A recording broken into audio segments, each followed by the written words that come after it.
your trust in us and we'll be champions.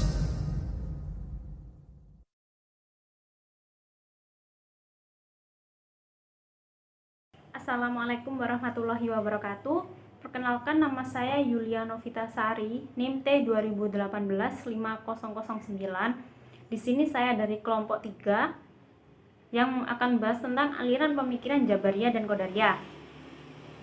Di sini ada poin tentang pengertian aliran Jabariyah. Kata Jabariyah berasal dari kata jabarah yang berarti memaksa dan mengharuskannya melaksanakan sesuatu, atau secara harfiah dari lafadz al-jabar yang berarti paksaan. Kalau dikatakan Allah mempunyai sifat al-jabarah, al-jabar atau dalam bentuk berarti mubalaghah, itu artinya Allah maha memaksa. Selanjutnya, kata jabarah setelah ditarik menjadi jabariyah memiliki arti suatu kelompok atau aliran.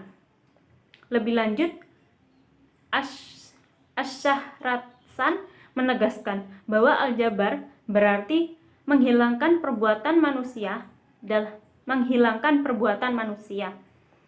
arti yang sesungguhnya dan menyadarkannya kepada Allah. Dengan kata lain, manusia mengerjakan perbuatan dalam keadaan terpaksa. Pengertian yang selanjutnya yaitu secara terminologis, yang berarti menyadarkan perbuatan manusia kepada Allah Subhanahu wa Ta'ala. Jabariyah menurut mutakalimin adalah sebutan untuk mahjam al-kalam yang menafikan perbuatan manusia secara hakiki dan menisbatkannya kepada Allah Subhanahu wa Ta'ala. Sedangkan menurut Harun Nasution, Jabariyah adalah paham yang menyebutkan bahwa segala perbuatan manusia telah ditentukan dari semula oleh qada dan qadar Allah.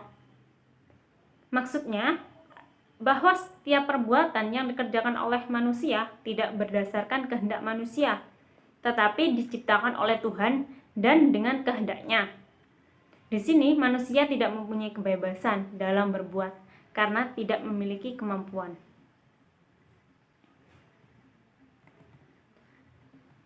Paham al-jabar pertama kali diperkenalkan di kalangan umat Islam oleh Ja'ad bin Dirham. Pandangan-pandangan Ja'ad bin Dirham ini kemudian disebarluaskan oleh pengikutnya seperti Zam bin Sahwan dari Khurasan. Dalam sejarah teologi Islam, Zam tercatat sebagai tokoh yang mendirikan aliran Jamiyah dalam kalangan Murji'ah. Ia adalah sekretaris Surai bin Al-Haris dan selalu menemaninya dalam gerakan melawan kekuasaan Bani Umayyah. Namun, dalam perkembangannya, paham Jabariyah juga dikembangkan oleh tokoh lainnya, di antaranya Al-Husain bin Muhammad An-Najjar bin Ja'ad,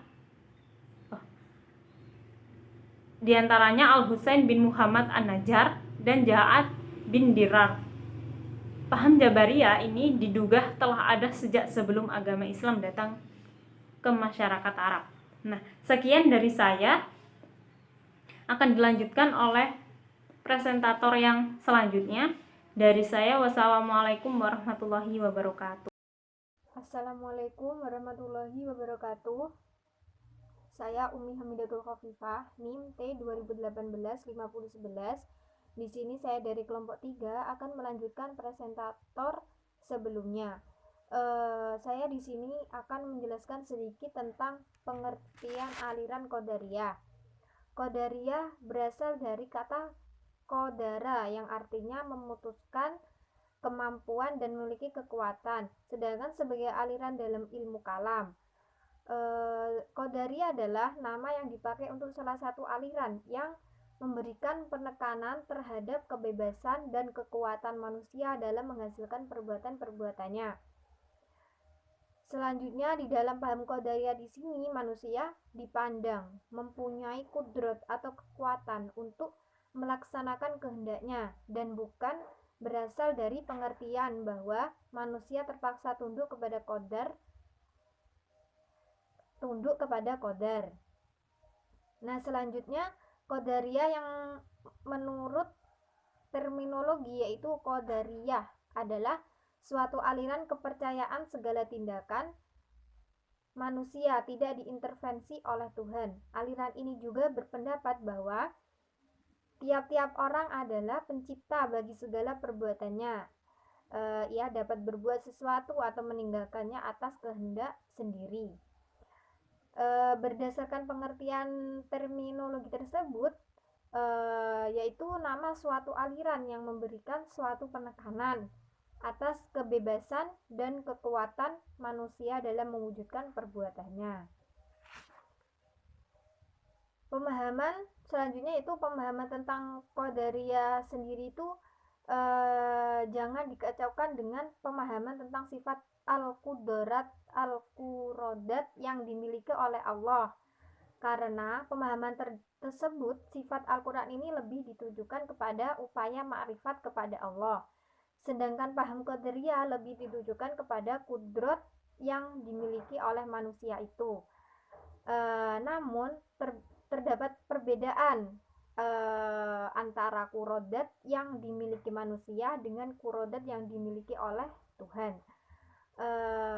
Kalau kurodat yang dimiliki Tuhan yaitu bersifat abadi, kekal, berbeda kepada zat Allah yaitu tunggal.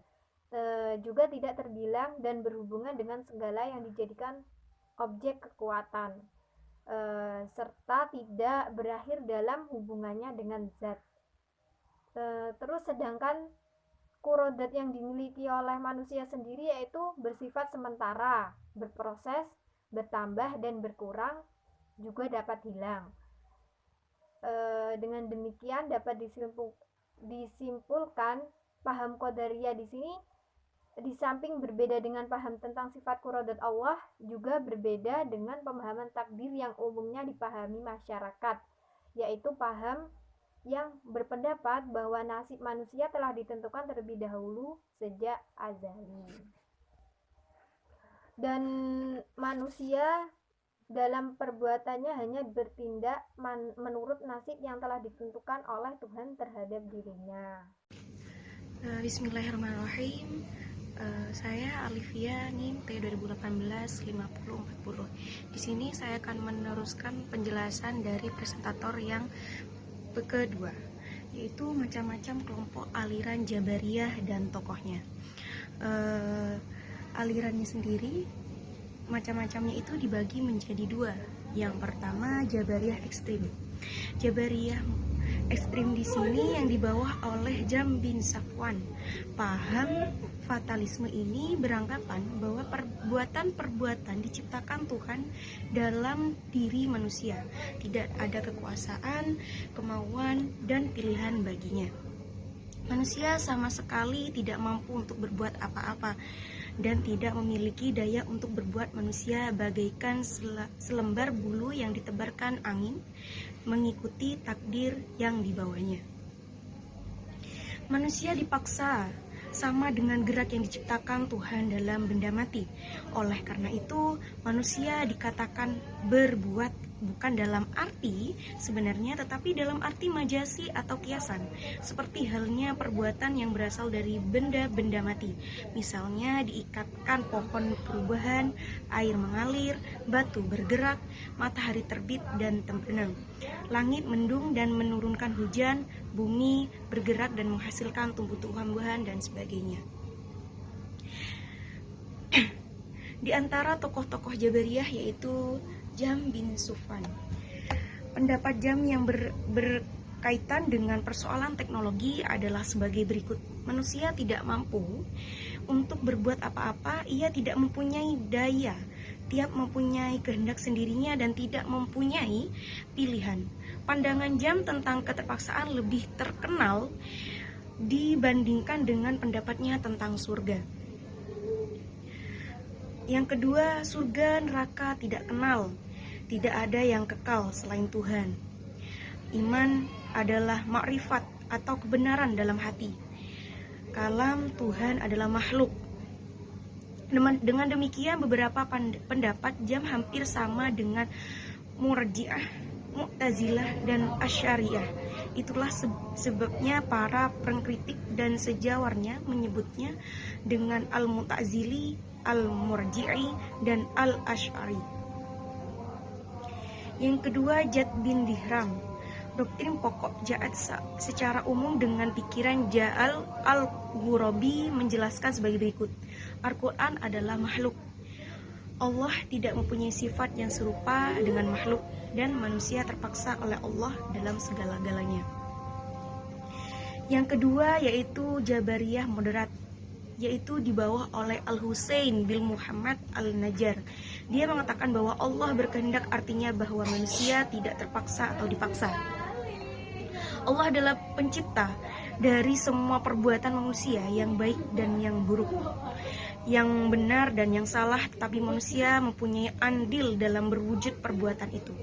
Tenaga yang diciptakan dalam diri manusia mempunyai efek untuk mewujudkan perbuatan-perbuatannya, dan inilah yang disebut dengan kas, orang yang mengaku adanya perbuatan dari manusia namun perbuatan manusia tidak membatasi. Yang termasuk tokoh Jabariyah moderat adalah yang pertama An-Najjar.